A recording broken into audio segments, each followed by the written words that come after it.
Look around you. The man who quits his diet after 3 days. The man who starts a business and abandons it after the first obstacle. The man who says he'll wake up at 5 a.m. and hits snooze 7 times. The man who knows exactly what he should be doing and does none of it. This is not a small problem. This is an epidemic. Research from the American Psychological Association shows that stress, anxiety, and emotional dysregulation in men have reached record levels. Men are quitting faster, giving up earlier, breaking down more easily than any previous generation in recorded history. And the most dangerous part? Most men don't even know it's happening to them. They think they're just tired, just stressed, just going through a rough patch. They're not. Their minds have been softened, gradually, systematically, by a world that removed every form of discomfort from their lives. And the military, more than any other institution on the planet, understands exactly what this means and exactly how to fix it. Here is a truth that nobody in the modern world wants to say out loud. Mental weakness is not something that happens to you. It is something you allow. Every time you avoid discomfort, you train your brain that discomfort is dangerous. Every time you quit when things get hard, you teach your nervous system that hard things are to be escaped. Every time you choose the easier option, you reinforce a neural pathway that says, when it gets difficult, stop. Do this for long enough, and your brain becomes physically rewired for weakness. This is not motivational language. This is neuroscience. The brain operates on a principle called neuroplasticity. It changes its physical structure based on what you repeatedly do. Repeated avoidance of discomfort literally shrinks the prefrontal cortex, the part of the brain responsible for discipline, delayed gratification, and long-term thinking. And repeated exposure to discomfort, doing hard things consistently, physically strengthens those same neural connections. The military understood this long before neuroscience confirmed it. They knew instinctively that you cannot think your way to mental strength. You cannot read your way to it. You cannot wish your way to it. You have to earn it through deliberate, consistent, uncomfortable action. The question is, are you willing to do what it takes? In 1964, a young man named James Stockdale was shot down over Vietnam. He was captured, taken to a prison camp known as the Hanoi Hilton, and for the next 7.5 years, he was tortured, isolated, broken down physically in every way imaginable. He had no idea when it would end. He had no guarantee he would survive. He had no external source of hope to hold on to, and yet, he not only survived, he emerged as the most psychologically intact prisoner in the entire camp. He organized resistance among the other prisoners. He maintained his identity, his values, and his sanity through conditions that destroyed lesser men. How? Stockdale later explained it through what he called the Stockdale Paradox. He said, "You must never confuse faith that you will prevail in the end, which you can never afford to lose, with the discipline to confront the most brutal facts of your current reality, whatever they might be."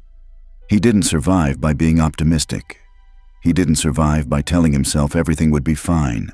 He survived by accepting the full brutal reality of his situation and choosing to act with discipline and purpose within it. Every single day, in a tiny cell with broken bones and no certainty of survival, Stockdale exercised. He maintained mental routines. He created structure where there was none. He refused to let his mind become idle, because he understood something that most modern men have forgotten. The mind that is not deliberately trained will be trained by its circumstances, and circumstances left unchallenged always train weakness. Another story. David Goggins, a man who by his own admission started his adult life as a 300-pound pest control worker with no direction, no discipline, and no future. He decided to become a Navy SEAL. He was told he was too heavy, too slow, too old, too late. He lost 100 pounds in 3 months through sheer will. He completed SEAL training, one of the most physically and mentally demanding selection processes on Earth. Not once, but 3 times. He then went on to complete over 60 ultramarathons, triathlons, and ultra-distance races. When asked how he did it, his answer was always the same. Most people quit at 40%. The suffering wasn't special. The circumstances weren't unique. What was different was his decision to keep going when every signal in his body and mind told him to stop. That decision, repeated thousands of times, built a mind that most people cannot comprehend. So what does the science actually say about mental toughness? And more importantly, how do you build it? The first principle is called voluntary discomfort. The Stoic philosophers, whose philosophy was adopted almost word for word by modern military training, practiced something called ascesis, deliberate self-deprivation, cold baths, fasting, sleeping on hard surfaces.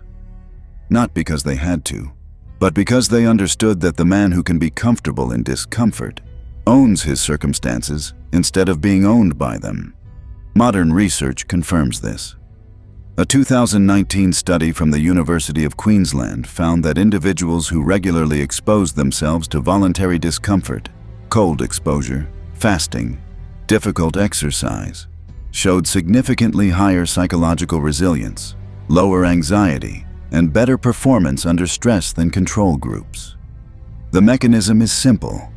Every time you choose discomfort voluntarily, you send a message to your nervous system.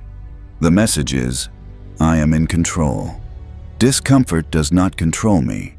I choose when to be comfortable and when not to be. Over time, this message becomes the foundation of an unshakable mind. The second principle is identity before action.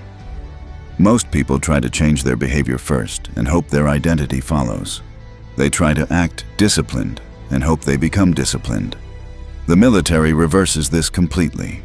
From day one of basic training, before a recruit has done anything to earn it, they are told, "You are a soldier.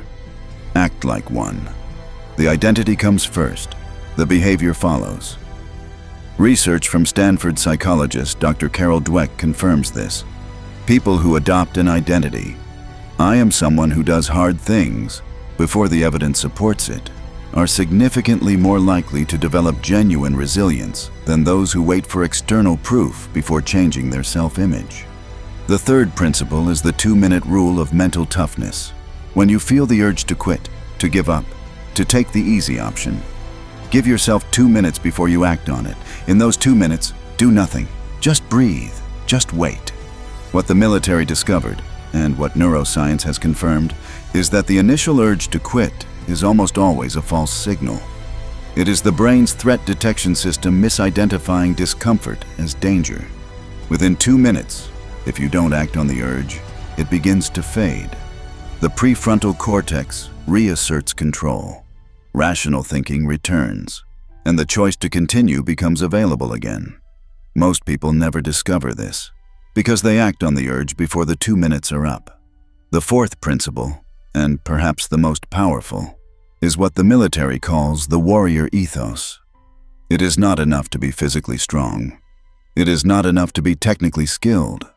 The warrior ethos is a commitment to something larger than yourself, a purpose that makes the suffering meaningful.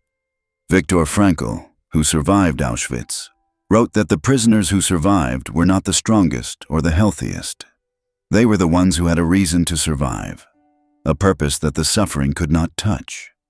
Purpose transforms pain from something to be avoided into something to be used. The man who trains not just for himself, but for his family, his community, his mission, has access to a reservoir of motivation that the man who trains only for himself will never find. This is why military units with strong unit cohesion, soldiers who fight for each other, consistently outperform larger, better-equipped forces that lack that bond. Purpose is not a luxury. It is a performance multiplier. Most men today are not weak because they were born weak. They are weak because they were never asked to be strong. The world removed the cold, removed the hunger, removed the physical danger, removed every form of natural adversity that previous generations used without knowing it, to build minds capable of enduring anything. And in doing so, it created a generation of men who have never been tested, who don't know what they're capable of, who quit at the first sign of resistance because they have no reference point for what it feels like to push through.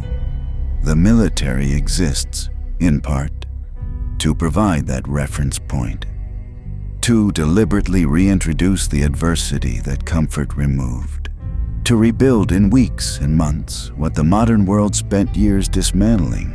But you don't need to join the military to begin this process. You need one decision, made today and repeated every day that follows. The decision to choose hard over easy, discomfort over comfort, growth over safety. Not because it feels good. It won't, not at first, but because on the other side of that discomfort is the version of yourself you are capable of becoming, and that version is worth every moment of the struggle to get there. Subscribe, because we are just getting started.